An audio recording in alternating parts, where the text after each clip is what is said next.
The maternity ward was unusually quiet that morning, the kind of silence that settles after a long night of crying newborns and exhausted mothers finally drifting into shallow sleep.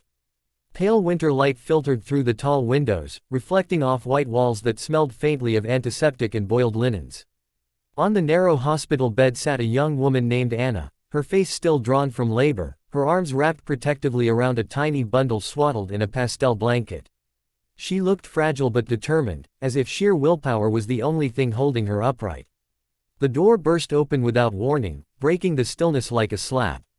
Anna flinched. Standing in the doorway was her mother-in-law, a tall, rigid woman with a perfectly pressed coat and eyes sharpened by years of resentment she never bothered to hide. From the moment Anna married her son, the older woman had made it clear that this union was a mistake. Too poor, too quiet, too invisible, as she once cruelly said at a family dinner. Now, even childbirth had not softened her. So, the mother-in-law said coldly, stepping into the room without greeting, "It's done."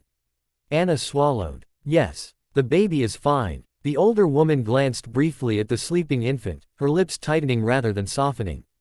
"I'm not here to admire the result," she snapped. "I'm here to tell you what happens next." Anna felt a familiar knot tighten in her chest. She already knew this tone, the one that meant humiliation was coming.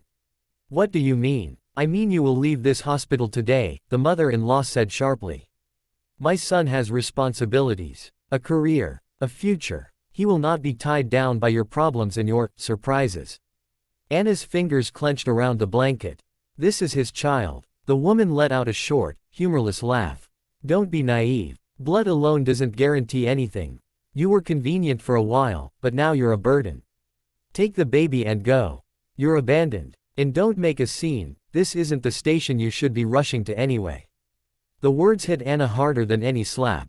Tears welled in her eyes, but she refused to let them fall. She had promised herself she would not cry in front of this woman again. Just as she opened her mouth to speak, the door behind the mother-in-law creaked open once more. A man stepped inside, and the atmosphere shifted instantly. He was calm, well-dressed, and carried himself with quiet authority. His presence alone made the mother-in-law stiffen. For a moment, no one spoke. Then the man cleared his throat. "I believe," he said evenly, "that you're the one who should be leaving." The mother-in-law turned, her face draining of color. "What are you doing here?" she demanded. "I could ask you the same," the man replied.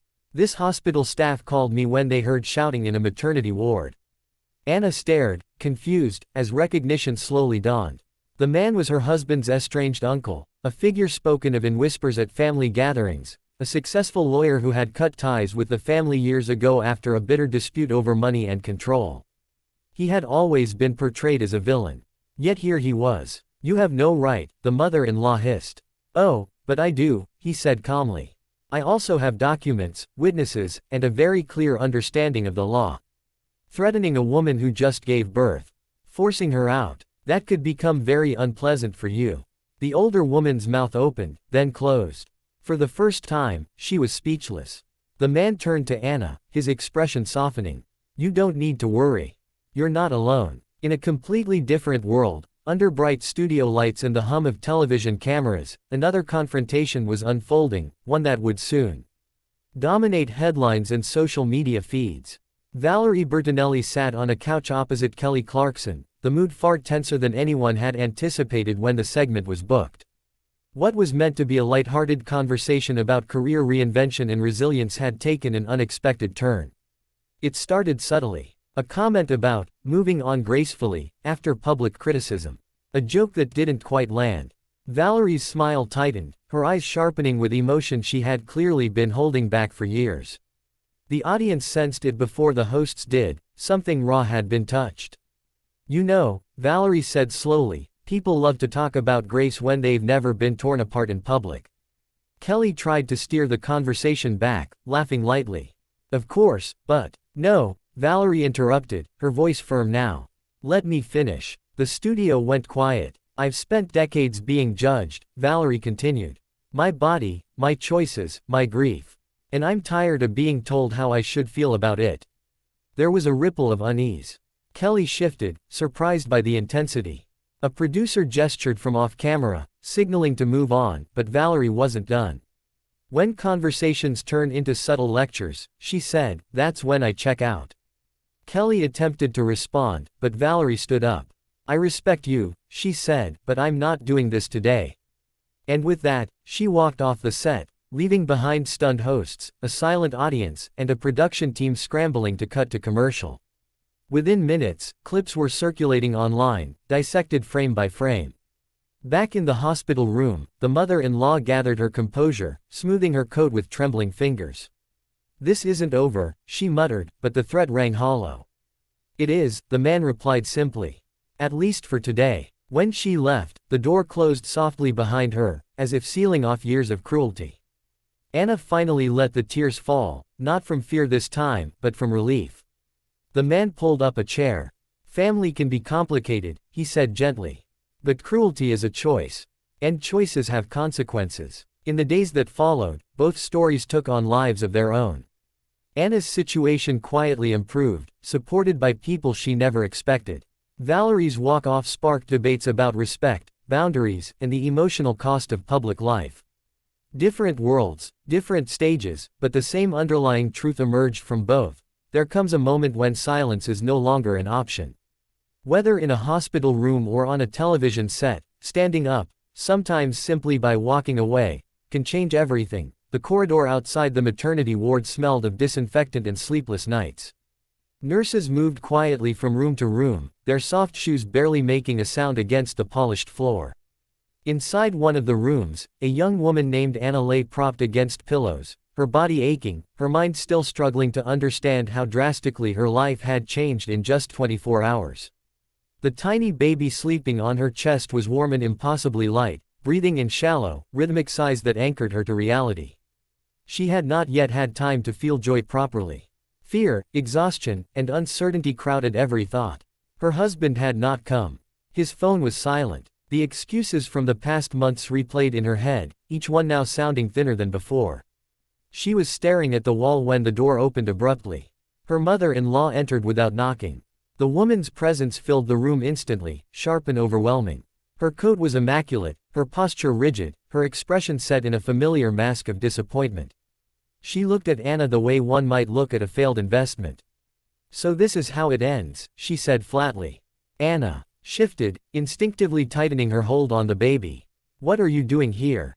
I came to make things clear, the older woman replied. You cannot stay with my son anymore. You've complicated his life enough. Anna's throat tightened. I just gave birth to his child. The mother-in-law waved a dismissive hand. Children are raised by stable families. You are not stability. You are chaos. The words cut deep. Anna felt a hot sting behind her eyes but forced herself to stay calm. I have nowhere to go. That is not my concern, the woman snapped. You're abandoned now. Pack your things when they discharge you. And don't expect help. You're running to the wrong station if you think this family will save you.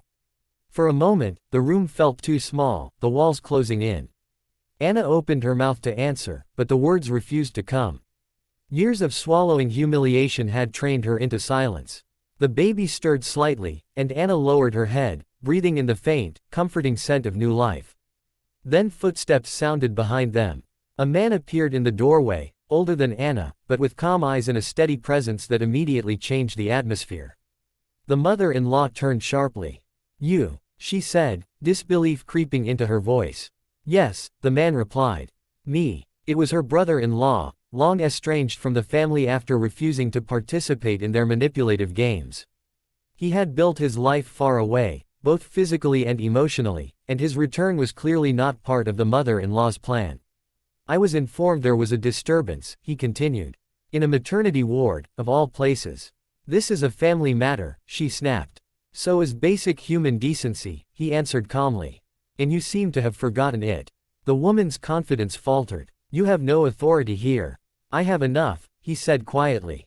Enough influence, enough resources, and enough patience to make sure this young woman and her child are protected. The silence that followed was heavy. The mother-in-law searched his face, perhaps looking for hesitation, but found none. Her mouth opened, then closed. For once, she had nothing to say. She turned on her heel and left, her heels clicking sharply down the hallway, each step sounding like a retreat. Anna exhaled, her body trembling now that the threat had passed. The man stepped fully into the room. "You don't have to be afraid," he said gently. "Some families survive on control. They panic when it stops working." Anna nodded, tears finally escaping. For the first time, she felt seen. At the same time, thousands of miles away, another woman was reaching her own breaking point, though under very different circumstances. The bright lights of a television studio illuminated Valerie Bertinelli as she sat across from Kelly Clarkson. The audience smiled, expecting warmth, humor, and nostalgia. Valerie had played that role for decades, graceful, approachable, resilient. But something shifted mid-conversation. A seemingly harmless remark about public scrutiny lingered in the air. Valerie's expression changed almost imperceptibly, the practiced smile giving way to something raw and unfiltered. Years of silent endurance surfaced in her eyes. "It's interesting," she said slowly, "how often women are told to absorb criticism quietly." Kelly nodded, attempting empathy, but Valerie continued, her voice steady yet heavy. "I've been absorbing it my entire life." The studio grew still. "I've been told how to grieve, how to age, how to exist," Valerie said. "And every time I speak honestly, I'm called difficult." The tension was unmistakable. Producers shifted. The audience sensed they were witnessing something unscripted. Kelly tried to soften the moment, but Valerie shook her head. "I don't want to soften it. I want to be clear." She stood up, smoothing her jacket with hands that trembled only slightly. "I'm done shrinking myself for comfort." Without raising her voice, without anger, she walked off the set. The cameras followed her for a split second before cutting away. Silence hung where applause was supposed to be. Within hours, the moment was everywhere.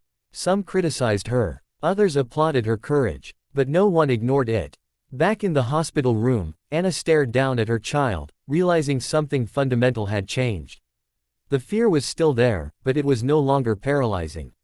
She understood now that silence had never protected her. It had only made cruelty easier. In the days that followed, help arrived in unexpected ways. Legal support. A safe place to stay. People who chose kindness over control. The mother-in-law remained distant, her power diminished. Valerie's decision, too, rippled outward. Conversations ignited about emotional labor, public boundaries, and the cost of constant politeness. Her walkout became more than a headline. It became a mirror for countless people who had stayed quiet too long. Two women, two worlds, connected by the same invisible thread. The moment when endurance turns into refusal. When being nice gives way to being honest.